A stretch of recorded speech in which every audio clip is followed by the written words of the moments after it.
unidades de triagem, unidades de compostagem, isso aí começa a ser concentrado. O quanto concentrar, quanto mais se concentra, mais distâncias vai se ter para se chegar nesses locais.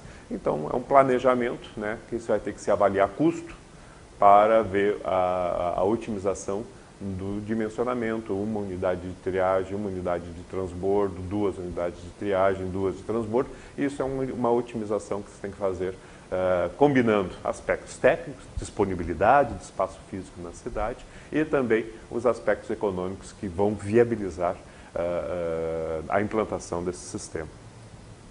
Quanto custa, padrão de qualidade de serviço, custo unitário, né, por operação. E na área de resíduos sólidos isso é bem claro. Eu posso implantar numa cidade um sistema que tenha varrição todos os dias em todas as ruas, tem um determinado custo. Eu posso implantar um sistema que tenha coleta todos os dias em todas as ruas, tem um determinado custo. Então, nós vamos ter que montar uma proposta que seja viável, né, que seja tecnicamente viável, que seja economicamente viável e que está ali na última linhazinha, né, quem paga também tem que estar de acordo com aquele padrão de qualidade. Nós temos um padrão de qualidade que se baseia muito, tem uma média aí no Brasil, coleta dia sim, dia não, mas se a gente vai para outros países, mesmo europeus ou Estados Unidos, a coleta não é dia sim, dia não. Então é um padrão cultural que a gente tem que conversar com quem vai receber esse serviço e motivá-los, né, para que entendam a necessidade desse serviço e que tenham a consciência da necessidade do seu pagamento também, porque senão o serviço pode ser totalmente inviabilizado. Operações básicas, varrição, onde começa, né, a nossa atividade. Nós temos que ter mapeado na cidade como é que a gente vai estruturar, como é que a gente vai organizar, para que o servidor da limpeza não tenha que andar, né, muita distância, ou ser deslocado uma distância muito grande, ficar meia hora, 1 hora às vezes, se deslocando para ir iniciar o seu trabalho. Então, essa é a estrutura que tem que ser bastante descentralizada para se poder fazer um bom gerenciamento. O mapa de varrição, né, eu tenho que saber exatamente, essa rua aqui vai ser varrida segunda, quarta e sexta. Essa rua vai ser varrida todos os dias. Essa rua vai ser varrida uma vez por semana, essa aqui de 15 em 15 dias, para que a atividade tenha uma rotina e nós, né, como gestores, vocês como gestores, possam se preocupar com a tal da melhoria contínua. Possam se preocupar com a avaliação.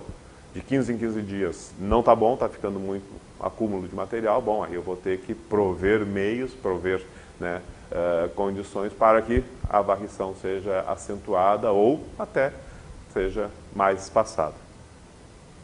A roçada, né, remoção de vegetação, a capina, que é também uma operação realizada na maioria das cidades do Brasil, principalmente aquelas que têm um clima muito úmido, onde o crescimento da vegetação é muito grande, principalmente no verão, né? Então a gente tem que ter a operação de capina. A coleta domiciliar, uma obrigação do município, mas que para tal ela pode receber a remuneração dos munícipes, né? A coleta especial, que já é aquela que já se descaracteriza de coleta domiciliar, já passa a ser uma coleta diferenciada, principalmente para estabelecimentos comerciais, né? Serviços de saúde, onde não há obrigação e a prefeitura, ao estender esse tipo de serviço, tem que garantir a remuneração para que não haja um subsídio a essa atividade. Também a coleta tem que ser perfeitamente dominada, né? O motorista do caminhão tem que saber exatamente, olha, eu coleto essas ruas numa determinada rotina, num determinado horário. Eu não posso estender nem mais para lá, nem mais para cá, porque senão eu atrapalho todo o planejamento. De repente tem 2 caminhões coletando numa mesma zona, né? Eu tenho que ter uma rotina de horário, porque as pessoas, né, se acostumam com aquele horário de passada do caminhão, elas sabem que tem que colocar o resíduo naquele horário. Se um dia passa no horário, outro dia passa no outro, né? A ação até de cachorros, de vandalismo, de manuseio do lixo, prejudica a qualidade do serviço e atrasa ainda mais o serviço também. A frequência, né? Normalmente se trabalha muito a questão de coletas segunda, quarta e sexta, coleta terça, quinta e sábado, ou coletas diárias. Zonas de grande concentração, normalmente se trabalha com coletas diárias, né? Zonas mais residenciais pode ser a coleta intercalada. coleta seletiva, hoje, né, já obrigatório em uma série de municípios brasileiros, e estamos esperando que logo, logo tenhamos a nossa Lei Nacional de Resíduos Sólidos, que também, né, venha confirmar a obrigação da coleta seletiva em todos os municípios do Brasil. Postos de entrega voluntária é uma das práticas mais ecológicas, né, se poderia dizer, é onde a pessoa faz a sua coleta seletiva e leva até esse posto de coleta, hoje também usado para coletar alguns materiais diferentes, como óleo de fritura. A gente tem a ideia de que, não, mas quem é que vai pegar o seu lixinho e levar até um determinado local? Pensando bem, né, colocando esses postos em pontos dentro da cidade que tenham grande circulação, a nossa experiência diz comprovadamente, mesmo num país, né, que nem o Brasil, que precisa muito de educação ambiental, de conscientização ambiental, mesmo nas nossas mais variadas cidades, a implantação de postos de entrega voluntária de resíduos seletivos é bastante eficiente. Educação ambiental, plantio, aqui no caso a gente está passando um plantio de vegetação num local onde a população tinha o hábito de fazer um depósito de lixo, um foco de lixo. Então, tu vai, conversa com a população, conversa com os vizinhos, leva a mensagem de que, olha, a coleta é periódica, tem data e horário certo para colocar o resíduo para fora e tenta, né, minimizar a possibilidade de qualquer erro ao botar um canteiro a fazer um plantio, né, ou fazer um campo de futebol, dar uma utilização para aquela área, para que ela não seja mais utilizada para depósito de lixo.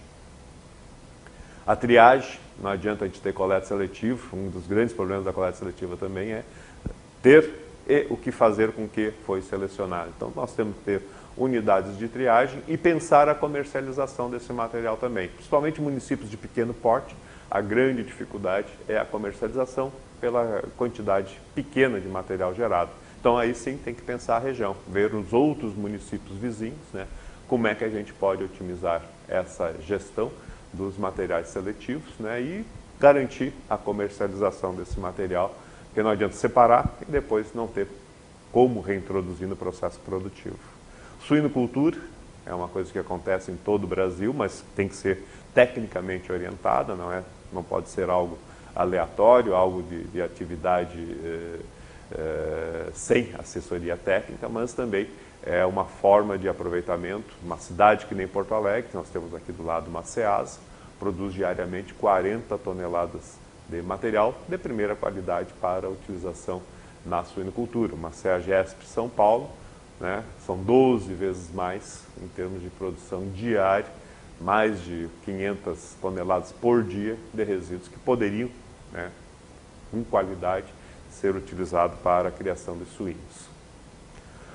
Para as grandes cidades, onde os aterros começam a ficar mais distantes, também se precisa de uma estação de transbordo, onde o resíduo é levado, naqueles caminhões que fazem a coleta na casa da gente, né, e que não são caminhões para grandes distâncias, então ele vai até a estação de transbordo e lá bascula o material para esse ir ser depositado num caminhão de grande porte, que aí sim, esse com características de rodagem de estrada para poder levá-lo até a destinação final. É lógico que tem que ter tratamento, né? Sempre, qualquer estrutura que se faça tem que ser pensada o tratamento dos seus efluentes. E essa é uma fotografia da realidade também que tem em todo o Brasil, não só Brasil, exterior. Felizmente aqui na cidade de Porto Alegre já há um bom número de anos, desde 1990 não se tem mais uma fotografia dessas aí, mas é uma situação a ser enfrentada em todo o Brasil. Aqui é a fotografia, né, já de alguns anos depois, o aterro da Zona Norte, antigo lixão da Zona Norte recuperado, dentro de uma obra de engenharia, né, com isolamento, com tratamento de chorume, com toda a preocupação ambiental que tem que se ter para a recuperação de uma área degradada. Esta recuperação de áreas degradadas, hoje na engenharia ambiental, é um dos capítulos mais avançados, mais sofisticados, mais bem desenvolvidos no sentido de tecnologias que garantam a descontaminação de áreas que tenham sofrido, né, agressão por elementos químicos, né, inorgânicos ou orgânicos.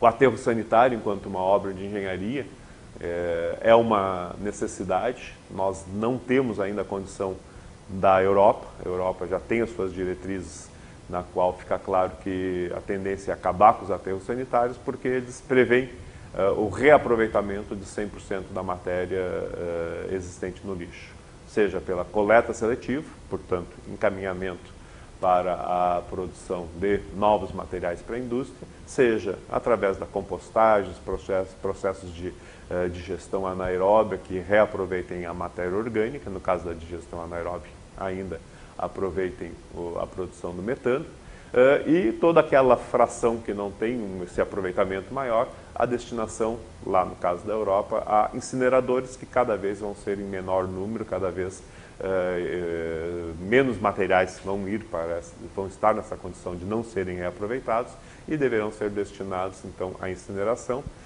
Resultando de tudo isso aí, algo em torno de bem menos do que 5% do montante que se fala hoje, dessas 700 gramas, né, de resíduos por dia, bem menos de 5%, que teria que ir para um aterro. Mas esse resíduo, seguindo as diretrizes europeias, serão cinzas, e essas cinzas também poderão receber um outro tratamento, né, de forma tal que o caminho da Europa é a extinção dos aterros sanitários. Na nossa realidade, ainda é a tecnologia mais barata, e enquanto não se implanta coleta seletiva, compostagem, biodigestão, ou no período que a gente vai estar implantando tudo isso, os resíduos têm que ser enviados para algum lugar.